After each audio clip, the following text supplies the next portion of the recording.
Korea, South Korea, part 2. Yeah, there we go. So we landed in Korea 30 hours after we left Toronto somehow. And so jet lag I was like, we're fully into, because I hadn't slept yet, right? So it's like you go 30 hours without sleeping, and then you land there, and so you're all out of sorts. Like, it feels like it should be 5 a.m. the day before, but it's 5 p.m., and so you want to, it's Saturday evening, and I'm going to be going to work Monday morning. So I have Saturday evening and then Sunday to enjoy Korea, right? So we want to make the most of it. So we get back to we take the cab with the horrible Asian driver,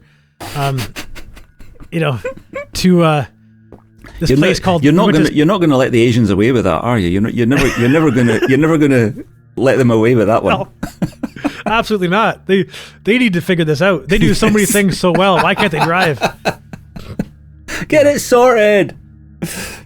And they make such beautiful cars. Like, they should appreciate them. Of course, yeah. And I drive a Korean car too. I drive a Hyundai Sonata, and every car I got into was a Hyundai Sonata. That's the only ever car I sat in was a Hyundai Sonata there, which is kind of neat. But so we get to our hotel in a little town called Magak. I shouldn't say little town. Everything's giant. Everything's dense in Korea, right? Like, it's just concrete jungle from like shore to shore, right? But we get to this place called Magak, and we get to this place called the LG Botanical Gardens, and every building's got an LG logo on it. It's all LG business, and we're staying at like a Marriott hotel, and we get up to the hotel. And one thing I thought was remarkable in the hotel, I don't know if all hotels do this in Korea, but if there is a fire or you leave, like, instead of using a fire escape, you're supposed to break your hotel room window and rappel down the side of the building. So they have 2 harnesses in your room, a hammer for breaking the window, and these hooks that you hook your harnesses to, and like instructions on the wall, like how to rappel down the side of this 12-story building, and remarkable. I took some pictures. I'm not rappelling anywhere. I'll just burn. I'd rather burn than drop off the side of a building. No, I don't know. I'm being facetious. I don't know, but that doesn't sound like I suppose it's like, if you can't get out any other way, then there's that, Wow. Well, I'm guessing it's because either fire escapes or the buildings are too close together to build fire escapes on them. I don't know what this building had plenty of room around it, so there was no excuse to not have a fire escape. But maybe the idea is if you can't get to the fire escape, because the fire is between you and the escape. Yeah, if the fire's in the corridor outside your room, I guess you can get out of the room, because the smoke would kill you before the fire would, probably. Yeah, hopefully. You better hope so. This is a very doom-laden sort of episode we're doing here, between car crashes and fire escapes and stuff. Anyway. Well, there was no fire, so you were all right. You didn't set fire to the place.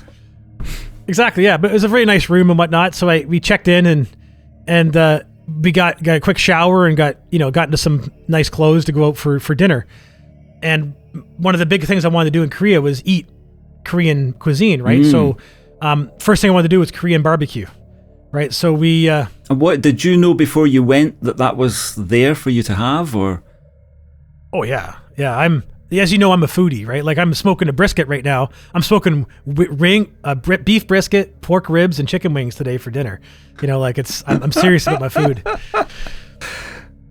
Well, when I do visit you, I'm expecting some royal treatment as far as that's concerned. Well, if you come between May and June, or between May and the beginning of July, we'll be eating fresh lobster caught right off the coast here. Ooh. So I'd love to serve you some of that, but absolutely no. And my wife loves to cook. My mom's a great cook. My sister-in-law is a good cook. So yeah, whether it's gourmet cheeseburgers with American cheese, homemade American cheese.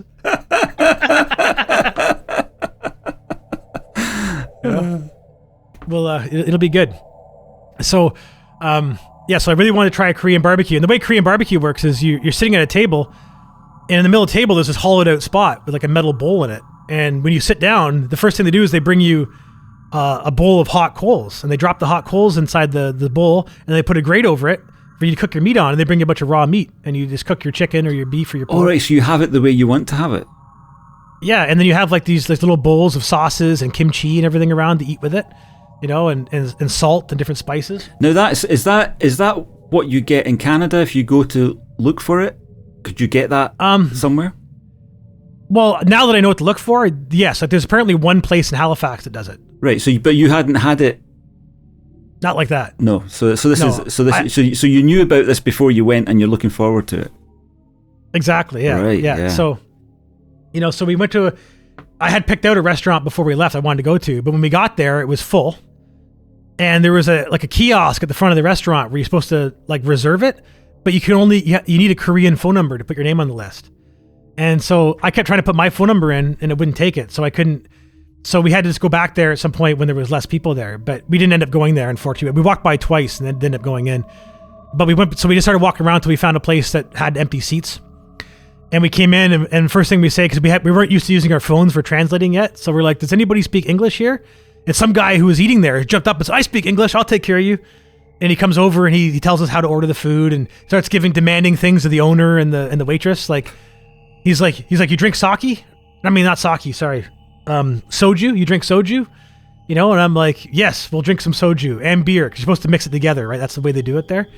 So he's like, it's awesome. So he's like, 2 soju, 2 beer, or 4 beer. He got them bringing drinks over to us and making sure they bring us everything we want, And we just start eating and shooting the shit. And I don't know if I sent you pictures of that, but it was me and my boss, Hassan.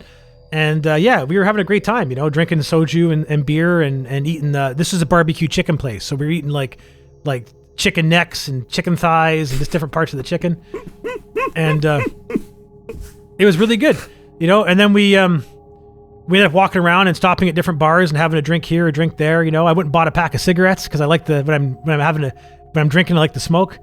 So I was smoking my favorite brand of Dunhills. Mm-hmm. I was smoking Korean Dunhills there. And walking around, meeting lots of people, and every once in a while, someone would hear speaking English because we were the only. Well, my boss isn't white. He's a Jewish Egyptian, so he's got kind of like this olive, darkish kind of complexion. Right. But I didn't see. I was the only. Him and I were the only whitish looking people that I saw all night, like everywhere we went, because it wasn't a tourist area we were at, right? But every once in a while, we'd find someone. Could speak English, and they'd be like, why are you here? And we're like, oh, we work for LG. They're like, you work for LG? Oh my God. Because working for LG in Korea is a big deal, I guess. Yeah. Because they pay really well in Korea, apparently.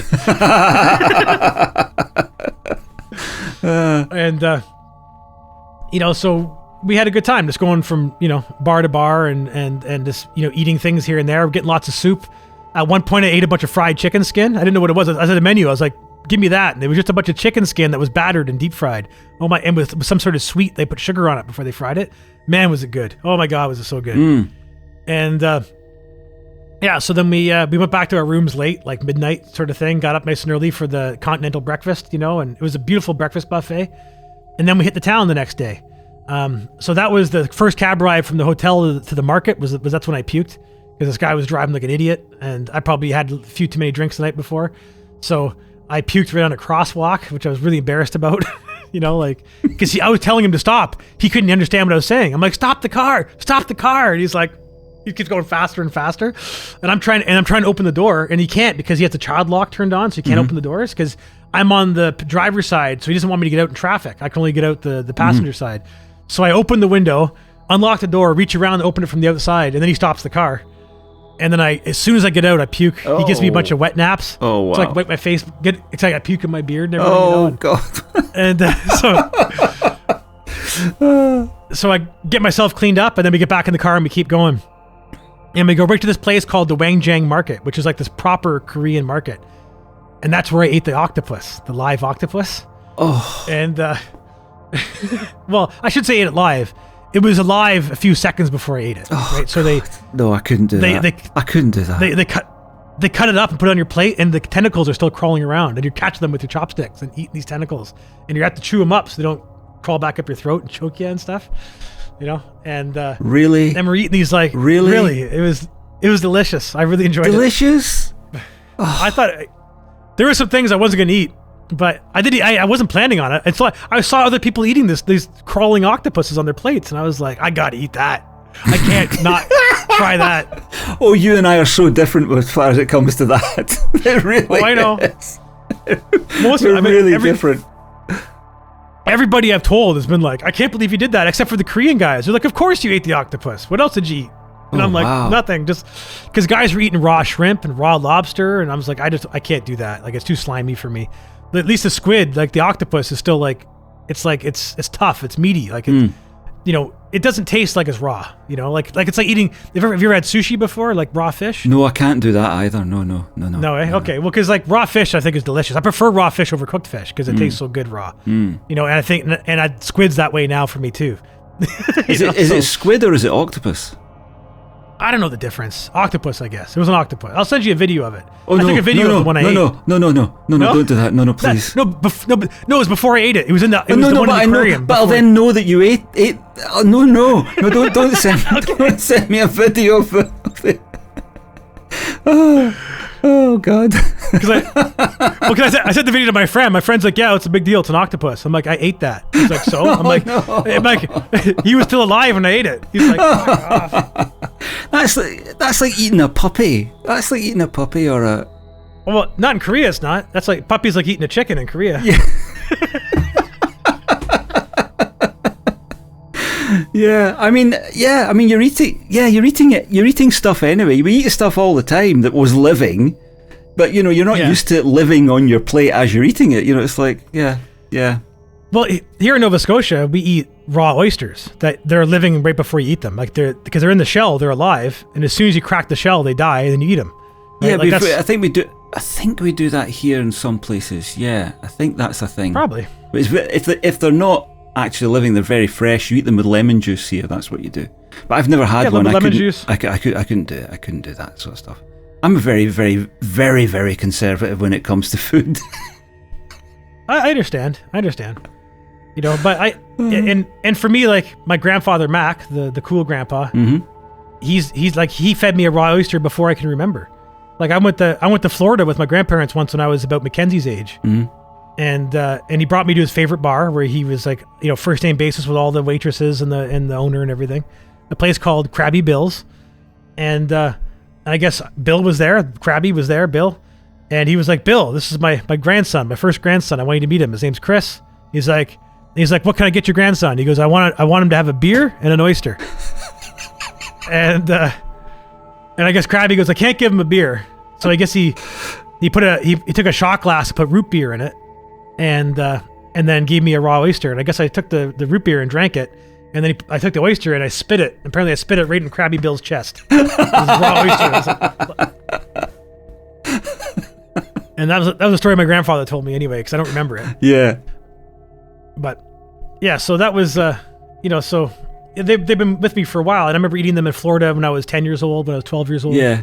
And I remember, when I first vacationed the second time I came to the East Coast, me and my wife were in PEI, and we were in Malpeque Bay. And Malpeque Bay is where my grandfather's favorite oysters come from. Right. Outside of Florida. The Florida oysters are from Florida, but the oysters he would eat in Ontario would come from Malpeque Bay and PEI. And we were on a bar on the Malpeque Bay, overlooking the bay where the oysters are farmed, and we were eating plates of raw oysters. And I took a picture. I sent it to my mom, and I was like, Mom, look, we're eating Malpeque oysters on the bay. And then she responded. She's like, do you realize today's your grandfather's birthday? Like, he'd be like 83 today or whatever it was. Right. But just by coincidence, on my grandfather's birthday, we were eating his favorite oysters on his favorite bay. Oysters. So it was serendipitous. Yes. The universe throws these wee things at you every so often, just to remind you. Exactly. Just to remind you. Yeah. Yeah. So at this point, like, eating the oyster or eating the octopus and whatnot, and we had some more kimchi and these like things that look like pancakes that are made of like onions and rice and everything. They're really, really good. And then we got some fruit smoothies made of all these fruits I'd never seen before. They all tasted like vomit, probably because I've been puking it before. And we walked around the market. That's where I did all the shopping I did, because I wanted to buy some souvenirs for my mom and my sister-in-law and Mackenzie and Megan, and I got some nice things for them. And so are you sort of towering above everybody round about you then? Because I get the impression that Koreans are quite short people, or maybe that's just a stereotype that I've got wrong. Well, you know what? To go back to you're talking about staring at people thing, I get stared at a lot everywhere I go. So I didn't notice how much of a sore thumb I was there. Why do you get stared at a lot? Why? Or do you just notice? I didn't notice until my dad pointed it out a handful of years ago, which I wish he didn't, because it caused the complex I'm still dealing with, which like my eye contact and all this kind of stuff. Like we were going on vacation one time. I was going on vacation with my parents, so I met up with them in Toronto to go to the airport, and we're walking through the terminal, and my dad goes, "Does that freak you out?" And I said, "Does what freak me out?" He's like, "The fact that everybody's staring at you all the time." And I went, "What?" And I started looking around, and no one was really looking at me, but everybody was looking away from me. Like, so as I was looking around, they saw that I was about to look at them, and they didn't want me to see them looking at them. So they were like, so I noticed as I looked around, everybody's always like averting their gaze from me. Wow. And I never noticed that before, and now I do. Like every time I get on a bus, every time I go to a restaurant, if I look at the people and see what they're eating, they're either staring at me or looking away from me, but not like... Yeah, they're trying to look as though they haven't been staring at you. Yeah. So maybe you've got a bit of what your granddad had, because your granddad sounds like he was a bit like that. Well, I think I did. I think I do. And on top of that, I'm also big. I have long hair, right? I got a booming voice. I tend to wear like loud shirts. The loud shirts thing is because I used to be a simple dresser, like black all the time. Mm-hmm. And my buddy Drew says, "You're too fucking depressing. Put on a fucking shirt with some color. You're fucking Johnny Cash over there." So I started buying t-shirts with goofy phrases on them and Hawaiian shirts. And he's right. Walking through the world with a Hawaiian shirt on it's a better world than walking through a shirt with a black shirt on. It really is. Is it? Like, why is that? Explain that one to me. We'll get back to Korea, but explain the Hawaiian shirt thing to me. Yeah, so basically, like, I've always been a long hair guy, right? So I either have my hair down long or I have it tied back, which is intimidating either way. And then being a big guy, I'm already intimidating, right? So then if I'm wearing black trousers, a black shirt, black boots all the time, like I like to wear Doc Martens or army boots, like I'm always wearing black. I look like an enforcer. Like I look like I could be a security guard, like I'm a biker. Right. Like I had this, right? So people, unless people know someone like that or feel comforted by people like that, they automatically have an aversion to me, right? So if I'm like walking through a store, people are looking at me like, that guy might hurt me. That guy could hurt me. Like if that guy wanted to hurt me, there's nothing I could do to stop him. Like that, I think people have those kind of feelings about me, right? Right. And because I got those intentions aren't in my head, I don't think about myself that way, right? Like to me, I'm just a teddy bear walking around. And the reason I wear black is because I'm a musician. Like, look, we're all black. Wait! Before you go on, in your head, you're a teddy bear walking around. This is. Yeah. Is that the bear on your business card? Then is that you? Oh, so that's so the town of Antigonish, the name Antigonish is a Mi'kmaq name. Mi'kmaq is one of the tribes, Native Americans that used to reside here before you Scottish fucked it all up for them. Listen, we were fleeing persecution, mate. It wasn't our fault. I know. I get it. We're just slaves of a different color coming for freedom. We just wanted to fuck them up the way we'd been fucked up. So Exactly. And as far as I could tell, Nova Scotia and a lot of parts of Canada have integrated more than disseminated. Right? Like there's native reserves all over the place around here, and we integrate with them. But again, I know they hate us. But even though we don't charge them taxes for anything and we give them free education, they still hate us. Yeah. But either way, and a lot of our towns are either old Scottish names or they're native names. Mm-hmm. Antigonish is a native name. So the name Antigonish has two different meanings. The first meaning is the place where branches get broken off of beech trees by black bears, right? Very specific. Yeah, so that little tree thing you're seeing is supposed to be a beech tree. Right. And the bear is reaching for berries and breaking the branches off because he's trying to get the berries. And there's 5 rivers that all kind of meet in Antigonish, right? And so Antigonish also means the 5 forked rivers that meet in one place, right? So if you look at my logo, it's a bear grabbing branches off a beech tree. It's standing in 5 rivers. There's 5 actual lines. Oh, right. And then there's a fridge there because I fixed fridges. Because that's your business, right? Yeah. Yeah, so it's supposed to be like simple, understated, but yet encapsulate the meaning of my business and the town I reside in, all in one little elegant logo. But you are also the bear. Yeah, I guess I am. Yeah, exactly. Yeah. So that bear had nothing to do with me feeling like a teddy bear, but like I'm a warm person with warm intentions. Like, you know, when I see someone who's sad, I want to hug them. Yeah. You know, and I don't mean I don't want to hurt people's feelings or hurt them physically ever unless they've, you know, wronged me. Yeah. And even then, I only think about it. I don't act on it. You know. The only time I would physically hurt somebody is if they were actually physically hurting me and it was self-defense. Like I've never hauled off and punched somebody who hadn't punched me first.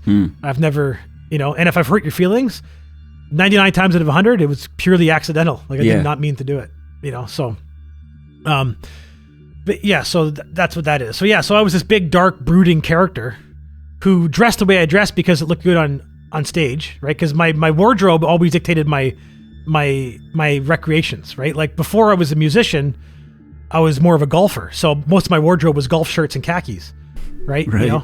And then when I stopped golfing and became a musician more, I switched to like blue collar, black, like work uniforms with like black cargo pants and black army boots, you know? And so I just dressed it's easier to have one wardrobe than to dress a certain way for other things. Sure, You know? yeah.